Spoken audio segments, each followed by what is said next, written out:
Hello বন্ধুরা, কেমন আছেন সবাই? আশা করি সবাই ভালো আছেন।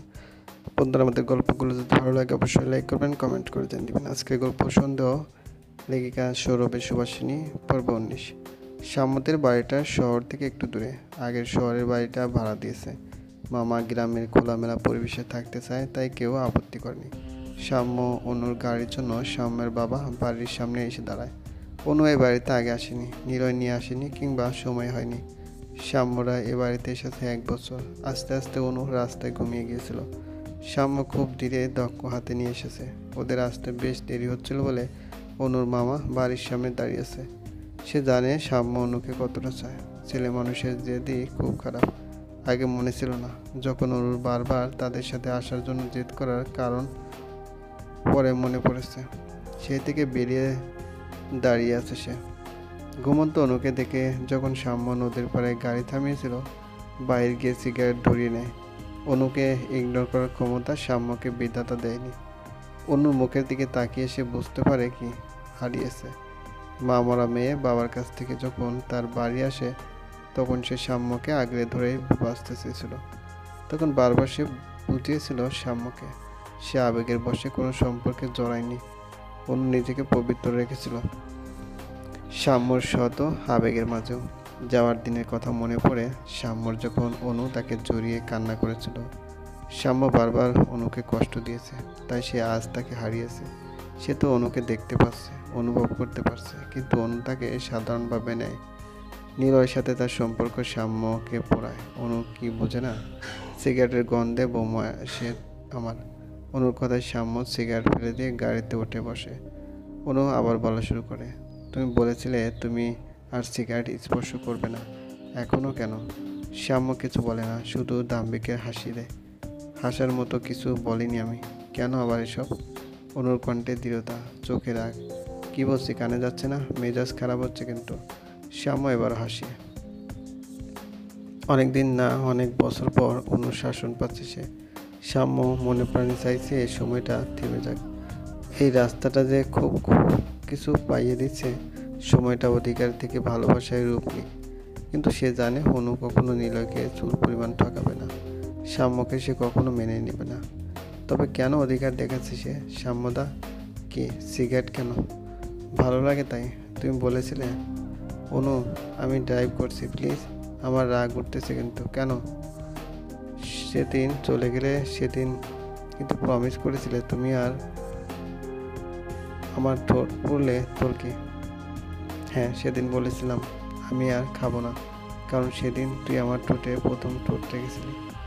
সেদিন তুই আমাকে নিজ থেকে প্রথমে ভালোবেসেছিলি। তুই যদি নিলয়কে বিয়ে করে ওর বাচ্চার মা হতে পারিস, তবে আমার সিগারেট খাওয়া কি স্বাভাবিক না? খুব শান্তভাবে সাম্য কথা বলল। এই কথাগুলো বলার পর অনু শুধু উত্তর দিল, আমি অপেক্ষা করেছিলাম সাম্যদা।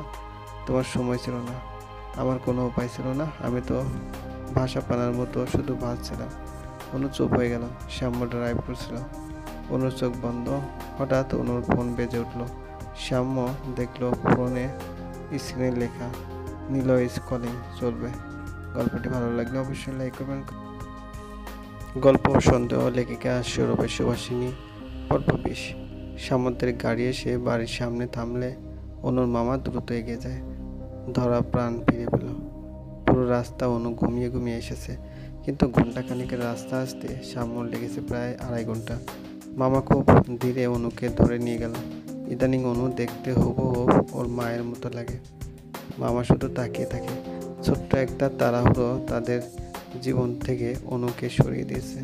সাম্য যে অনুকে এতটা চাইতো, যদি একটু জানতো, তাহলে তার কাছে আনার সাথে সাথে সাম্য অনুর বিয়ে দিয়ে দিত। হোক না, বয়স কম, তবুও দিত। কিন্তু তার স্ত্রী যে অনুকে কখনো মেনে নিতে পারবে না একমাত্র ছেলে মেয়ে হিসেবে, এটার জন্য সে আগায়নি। কিন্তু এখন মনে হয়, তখন এসব নিয়ে যদি একটু চিন্তা করত। বাড়িটা বাংলা বাড়ির মতোই হবে, একটু ভিন্ন। অনু যত দেখছে তত অবাক হচ্ছে। পুরো বাড়িটা তার পছন্দ মতো নয়, তার স্বপ্নের বাড়ির মতো। একটা সময় সে এমন বাড়ির স্বপ্ন দেখত, চারপাশে প্রচুর গাছ, দুপাশে থাকবে ফুলের বাগান, তার মাঝে দিয়ে যখন হেঁটে যাবে ফুলের সৌরভে মুখরিত থাকবে চারিপাশ। বাড়ির ভিতরটা দেখে আটকে উঠল অনু। সব কিছু এভাবে মিলছে কেন? গোল লাগছে নাকি?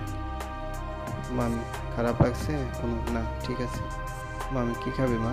বল আমি আনছি। অনু কিছু না মামি। আচ্ছা বাড়িটার ডিজাইন কে করেছে? মামি কি আবার তোর সাম্যদা? সব কিছুই ওর ইনস্ট্রাকশন অনুযায়ী করেছে, বিদেশে বসে সব করেছে। অনু ফার্নিচারগুলো কাঠমিস্ত্রির কাজও শুরু করেছে। মামি কি যে বলিস, এসবও বলেছিল, আমরা সেভাবে কিনে নিই। সে সময় সাম্য এলো, এসে অনুকে বলে চলে উপরে যাবি, তোর থাকার ব্যবস্থা উপরে করা হয়েছে। অনু সিঁড়ি বেয়ে উঠতে পারবো না, কষ্ট হবে, আমি নিচে থাকবো। মামি তোমরা কই থাকো? মামি আমাদের বয়স হয়েছে, আমরা নিচেই থাকি। অনু আমিও থাকবো, উপরে ওঠা কষ্ট হবে। শ্যাম্য রিকোয়েস্ট করছি না, পারমিশন চাইছি না, সিদ্ধান্ত জানাচ্ছি। মামি শ্যাম্য ওর প্রায় 9 মাস, এভাবে সিঁড়ি ব্যবহার করা ঠিক হবে না। শ্যাম্য কোনো কথা না বলেই অনুকে কোলে তুলে নেয়। ঘটনা আকস্মিক, তাই অনু দু হাতে শ্যাম্যকে শক্ত করে ধরে আছে। শ্যাম্য আমি থাকতে তোর শরীরে ফুলের টোকাও লাগতে পারবে না, ভয় কেন পাচ্ছিস? আমি আমার প্রমিসগুলোই তোর রাখছি। খাটের উপর বসে অনু কেঁদেই চলেছে। কেন এমন হচ্ছে সে এমনটা চায় না। কীভাবে সাম্যদা এখনো প্রমিস রাখে? তখন তো রাখেনি, শুধু অবহেলা করেছে। এখন কেন দয়া করছো? কিন্তু প্রশ্নগুলো করা হয়ে ওঠে না। কাঁদতে কাঁদতে কল দেয় নীলয়কে। বলো সানশাইন। অনু চুপচাপ কেঁদেই চলেছে। এই ঠিক আছো তুমি? কি হয়েছে? কেউ কিছু বলেছে? খারাপ লাগছে? আরে কথা বলো না কেন, কি হয়েছে বলো? কি কিছু হয়নি। তাহলে পাগলি কাঁদছিস কেন?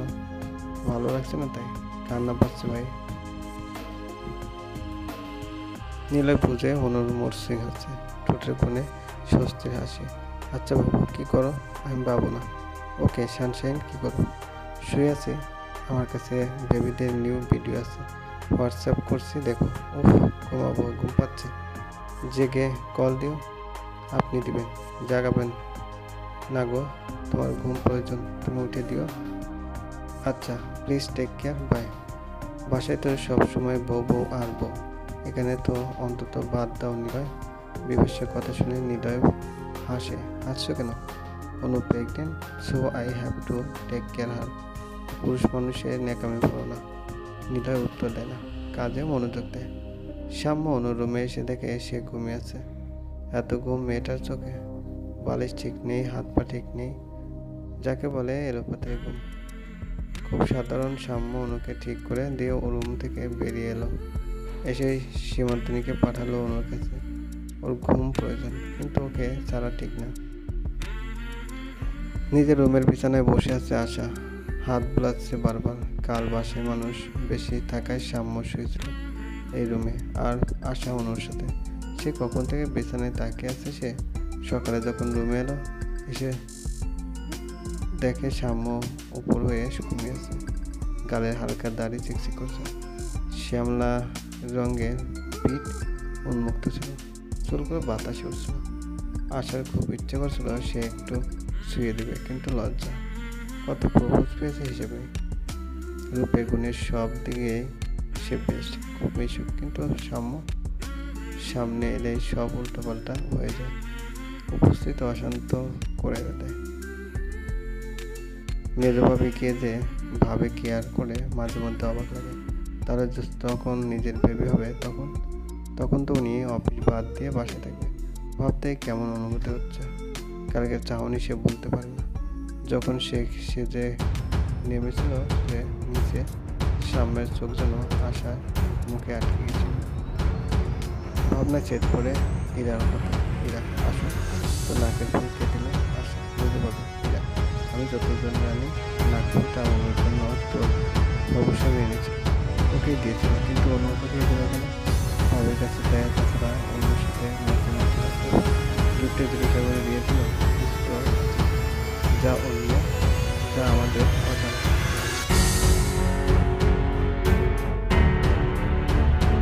আশা হেসে এদের কথা উড়িয়ে দিলে মনে কিছু একটা বোঝাচ্ছে। শ্যামর বাবা, শ্যাম হ্যাঁ বাবা বলো, কী করছিস তুই? এসব করিস না। ঠিক বললাম না বাবা, তোমার সাথে নিজেকে এত জড়িয়েস না। দিচ্ছি না, তুই ইমোশনাল হয়ে যাচ্ছিস, তোর মেয়েটার জীবন ধ্বংস করবি। এটা আবেগ না,